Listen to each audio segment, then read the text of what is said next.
Can't touch the creek. Can't touch the creek. Can't touch the creek. My gun, my oath, my creek can't touch the creek. Where legends return and heroes fit. They came with fire, they came by flight, but freedom stood and held the fight. Our rifles locked and banners high. They stormed and broke, not one got by. Steel may march and circuits squeak, but we don't break, we hold the creek.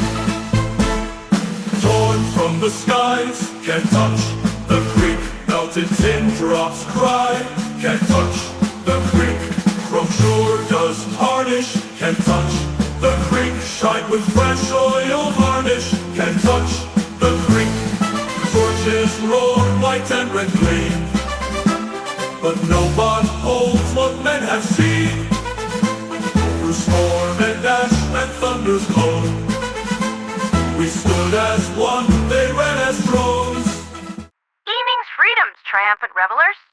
That was Can't Touch the Creek, and I'm sure all among you can recognize the regal tunes of the great soundsmith Mutaku playing us in with some jolly celebration. Well, it's been one heck of a week, hasn't it?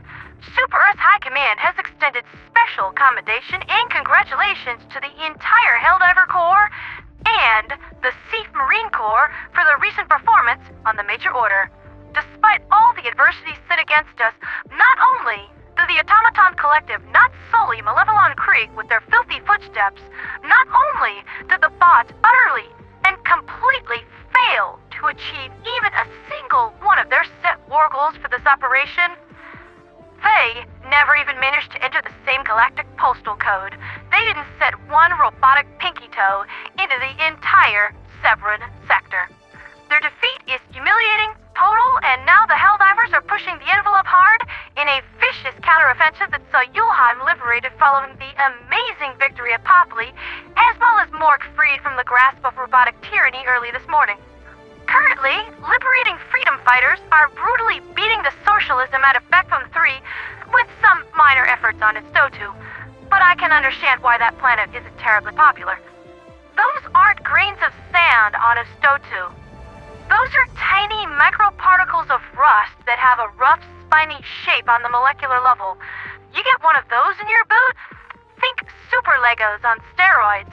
I'm kind of amazed the bots didn't brick themselves because of their insides getting jammed up from that alone. Seriously, fluff this planet. I think I can speak for everyone here when I say, may we never need to come back here again. And we're still, all these awful little spiky grains of metal sand, they get caught in my fur like burrs. It's awful. So, what exactly happened at Popli 9?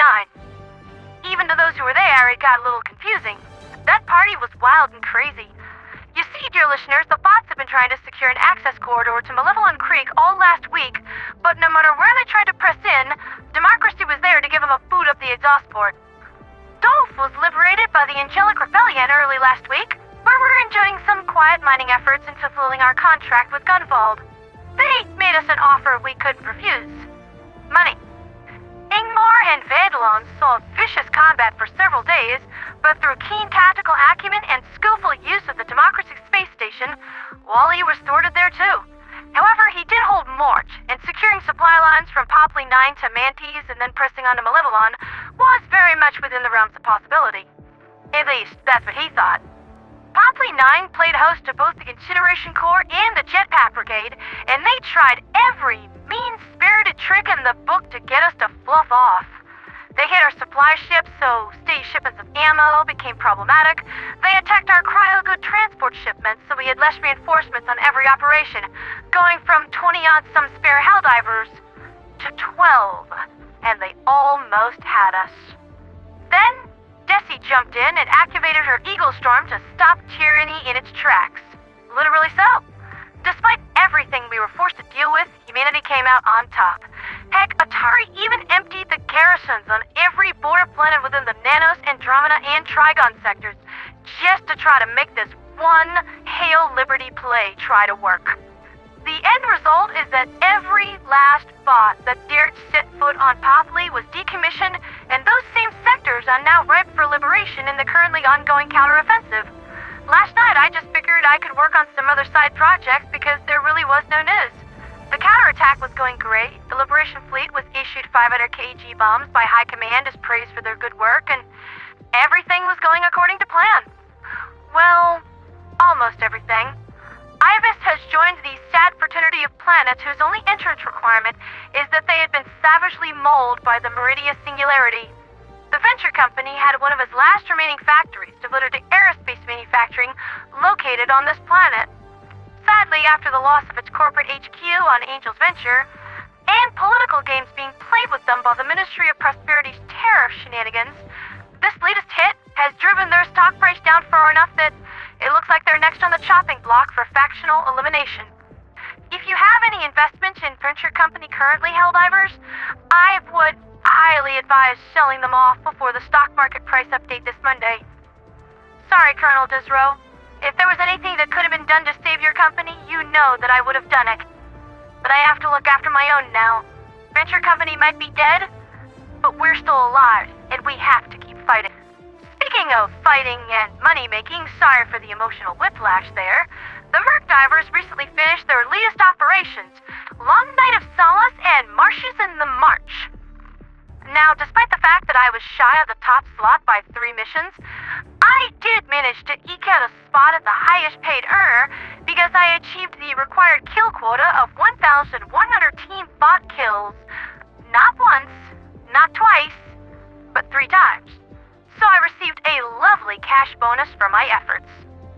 Some have asked why the mainframe despises me so. Well, there you go. I'm pretty sure there's a whole division on Cyberstan devoted to putting back together the automatons that I come across. Next, we have a look at the monthly Mercdiver leaderboards, with XGem, account extraordinaire, scoring the top slot. Way to represent, boss man. Sickled at number 2, and Shadow scoring the bronze medal. Then there are some honorable mentions with Hoovy, Eric Burr, Erebus, Panzer, myself, Rinby, Lunatic, and Pop B filling out the leaderboards in positions 4 through 11. I'll be honest, I probably did more missions than this over the month, but it wasn't work eligible for any bounties. Now that I know that this leaderboard thing is a thing that exists, you know that I'll be trying my best next month to earn the highest spot on the boards. Because, I'll tell you a little secret here, Helldivers, I have a massive ego, and I enjoy seeing my name in lights.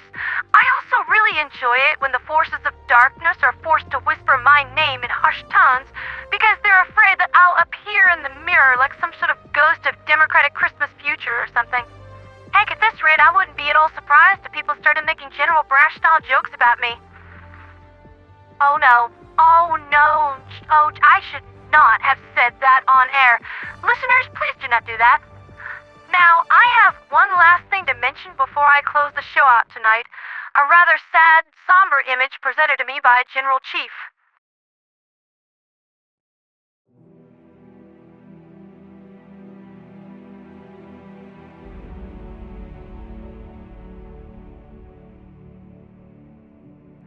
I feel like we are all destined to have our names on the wall of martyrs someday.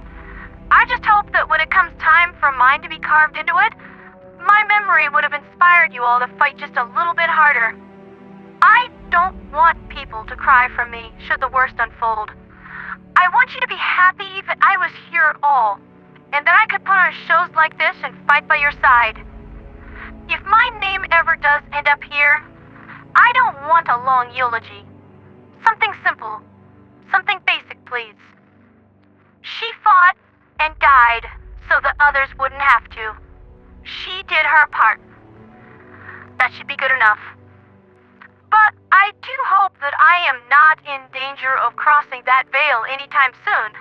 Right now, the thing I would be worried about the most if something happened is how it would hurt my Sam if I left him behind. He's completely hopeless without me, you know? The poor guy doesn't even know how to properly load a super dishwasher, even if he can't bullseye a factory strider's optical cavity with a 500 kg bomb. We've got a good life together to look forward to, and I desperately hope to make the most of it. We left a lot of people behind so that we can get where we are now, Helldivers. cherish those still with us. Your siblings in liberty, your parents, your significant others.